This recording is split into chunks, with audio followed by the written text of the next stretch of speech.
Hello everyone, welcome back to my channel. My name is Monty and I am so happy you're here. Merry Christmas to everyone, or happy holidays, or however you're spending these next couple of days. Hope you all get some time to reset and prep for the new year. Today, I am going to be spilling all the tea on my least favorite reads of 2023. Some of these books that I'm going to talk about are books that I found to be objectively bad, and a couple of them I feel like just really disappointed me. Ultimately, these are all books that I kind of wish I had not spent any time reading this past year. I have a total of 6 books to go over, and before I get into it, I am going to give the disclaimer that most people give with this type of video, which is to say that if you love a book that I hate, it does not mean that I hate you. I think it is wonderful that we can all hold such different opinions on the exact same piece of work. I think it incites more meaningful, deeper discussion, and I'd love to know if one of the books on my list is a book that you love. I'd love to know why you love it. I'd love to know what spoke to you about it, why it impacted you in the way that it did. So let's all be respectful when we're watching other people's videos on the topic, and let's just have fun with it, you know? So as I mentioned before, I have put 6 books on this list, and I'm going to be discussing each one in chronological order of when I read them in the year. I know I could have ranked them, but there was really only one that stood out to me as the absolute worst book, and the rest kind of just fell in line with each other. So consecutively or chronologically going through them makes more sense to me. Okay, so the first book that I'm going to talk about is Ugly Love by Colleen Hoover. I talked a little bit about this in another video, but I am not out to get Colleen Hoover. I have enjoyed a book or two of hers. I enjoyed Verity, and I kind of liked It Ends With Us. So it's not like everything she puts out I just wanna hate on. But this book, I do wanna hate on. Okay, what happens in this book? So we have 2 characters that we're following, Tate and Miles. They find themselves living across the hall from one another, and they have sort of like this instantaneous attraction, physical attraction to one another, and they agree to engage in a kind of no strings attached, friends with benefits kind of arrangement. Miles, the guy in this scenario, is the one that's really holding back and not wanting to pursue anything meaningful with Tate. He wants it to be purely for sex and nothing else. He tells her that he doesn't want her to question anything about his past, and he doesn't want her to expect a future with him. Meanwhile, Tate is 100% developing feelings for him and falling for him, and it's really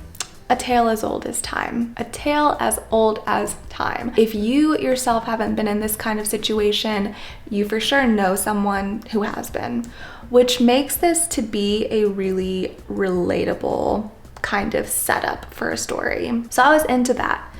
What I wasn't into is the direction that Colleen Hoover took with the story. So basically we're following them. Tate's really into him. Miles is kind of emotionally manipulative and is just like walking all over Tate. We know that he has some kind of like dark past or some trauma that he has suffered. We're kept on the edge of our seat trying to figure out what that is.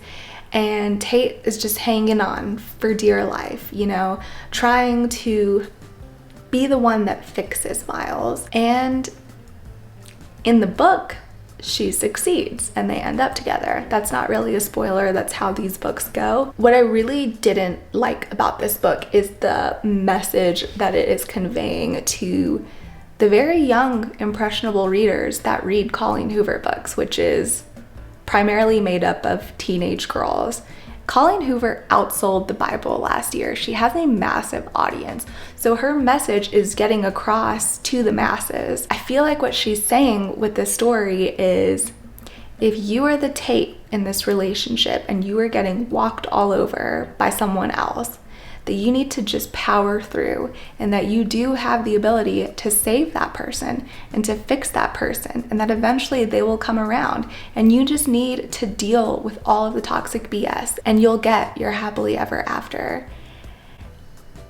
Rather than Miles seeking out therapy or doing some more internal reflection and some work on himself and dealing with his issues before he's ready to enter a relationship with someone else. I really wish that she had not framed this as a love story, and that Miles and Tate had ultimately gone their separate ways to sort through their individual problems and maybe have come back together, or, you know, maybe just accepted the fact that they weren't meant to be. I feel like that would have really strengthened the story for me. But of course, that's not what happened. And I really did not like this book. Moving on, we have my only DNF of the entire year. I am not one to not complete a book. I usually feel like once I've invested enough time into it, I just want to see it all the way through. But this book, I couldn't do it. And that says a lot about how I felt about it. And that book is The Measure by Nikki Erlich. So in this book, what happens is overnight, everyone in the entire world above the age of 20, I think, I could be wrong, above a certain age, they're all adults, they all receive a mysterious box at their front door. And these boxes contain a piece of string, and the strings are all of different lengths. And what the length of the string indicates is how long you have to live, essentially. So if you have a short string, it means that you're probably going to die soon.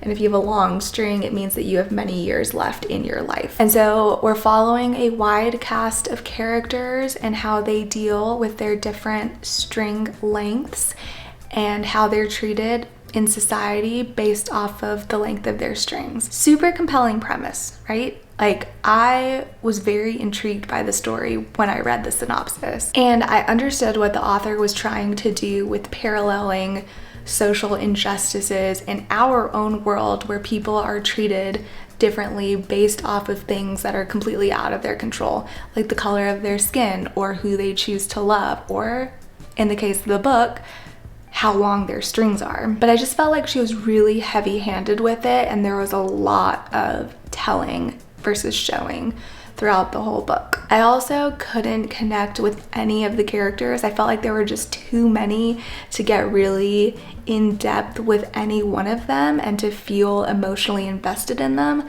So I just didn't care for anyone. And I felt like all of their storylines were really predictable. Like, I kind of knew where it was going and what was going to happen. And then my biggest qualm with the book is that no one was questioning where the strings came from. And I reached a point in the book where I realized that I was never going to get the answer to that question. They were never going to address it. I was never going to find out where these boxes came from. And that was a huge draw to me with the book, was knowing where they came from, who sent them, how they get there. I don't know.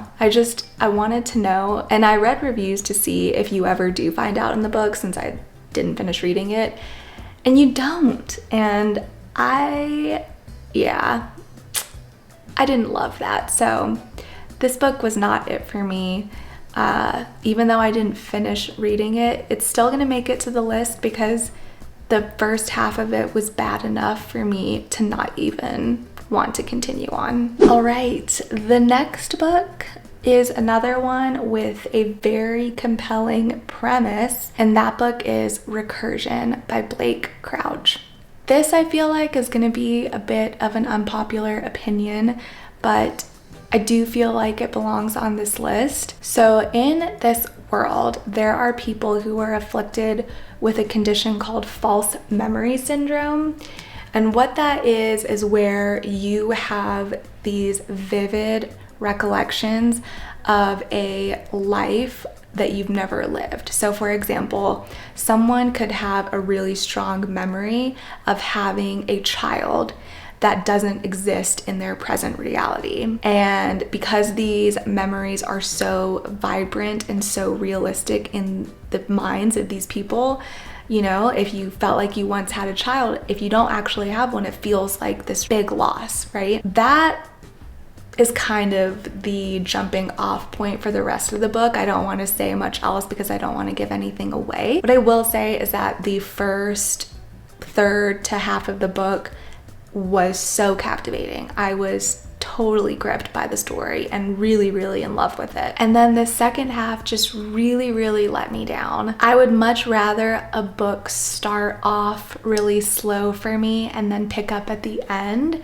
than have the reverse of that, which is what happened for me with Recursion. Yeah, I don't know. The two main characters just don't seem to learn from their mistakes, which I found to be really irritating. And so the story gets very, very repetitive.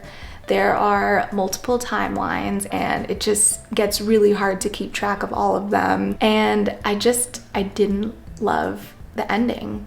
I don't know, this was not it for me. That being said, I do believe in second chances, so I am 100% going to read Dark Matter by the same author at some point, and I have high hopes for it because, like I said, I really enjoyed the first half of Recursion. So if Blake Crouch same kind of feeling to the entirety of Dark Matter, that would be a 5 stars for me. But yeah, you can't drop the ball on the last half of the book and not expect me to be disappointed. So this was a very disappointing read for me, and that's that. Okay, and then we have Rock, Paper, Scissors by Alice Feeney. What do I want to say about this book? I hated it. It starts out with this married couple who are kind of having a hard time connecting with each other. And so they decide to take a trip to this remote location in Scotland, I think. They end up at this like abandoned church and they get snowed in, and a bunch of kind of creepy things ensue. This one was just bad. It was just bad. I don't even know how to explain why it was bad. I remember that there were a lot of fake outs, like small twists that really didn't deliver, and that bugged me. And then like the major plot twist at the end I found to be really unbelievable. So yeah, I just didn't like it. I don't recommend it to anyone. I think it's a complete waste of your time, if I'm being quite frank. All right, now we have my worst book of the year, another Colleen Hoover book that I've already talked about, and that is November 9. Again, my main issue with this book is the message that it is conveying to young readers. And in this case, what Colleen Hoover does is she romanticizes an abusive relationship, like an emotionally abusive relationship. The main guy in the book, Ben, is misogynistic, manipulative, controlling, disgusting. I despise everything about him. The main girl in the book, Fallon, has these scars covering the left side of her body, and Ben repeatedly fetishizes her scars and objectifies her throughout the entire book. Like from the beginning to the end, objectifies her, and somehow is painted as this like hero, this Romeo, if you will, for accepting Fallon as she is and for being the vehicle, being the means by which she deals with her insecurities. It's really, really unhealthy, and I hate, again, the message that it's putting out to the typical reader of Colleen Hoover books. Anyway, it's really, really, really bad. bad. I almost hesitate to talk about it because I wrote a review on Goodreads that my best friend read, and my review actually made my friend want to read the book when I'm trying to convince people to not read the book. So that's all that I'm gonna say about that. It's not worth your time. It's not worth your time. Okay, and now we're at the 6th book and the last book that I am here to talk about, and that is The Last Thing He Told Me by Laura Dave. This book was boring. This book was so boring, particularly in like the first 60%. I really was struggling to pick it up and read it because I just wasn't excited to get back into the story. It's about this woman whose husband goes missing, and so she and her stepdaughter embark on this journey to like figure out where he's gone and why he went missing in the first place. So like I said, one, it was boring. The other thing that really bothered me is that the narrator, which is the wife, Hannah, she keeps having these like internal monologues that are supposed to be really, really insightful, and like they're supposed to kind of paint her as this like badass, fearless kind of woman. But I find it to be really lazy writing by the author because she's telling us to view Hannah in this way rather than showing us that Hannah is actually this way. Like, Hannah doesn't do anything to show us that she's a badass, but she's having these thoughts that are supposed to make us feel like she is. It didn't do it for me. The ending was also like whatever, like it just wasn't very good, and I didn't like it. I didn't like this book, and I definitely think people should stay away from it. So, and that completes my list. Let me know down below if you've read any of these books and if you had a different opinion than me. Also, let me know what your least favorite book of the year was. I'm gonna film my best books of the year pretty soon and get that out in the next week or so. So that's something to be on the lookout for. In the meantime, I hope that you are all having a wonderful holiday season and you're taking care of yourself and spending time with family, friends, or no one, if that's what makes you happy and what you prefer to be doing. I know that this time of year can be really stressful. I'll see you in the next one. Bye.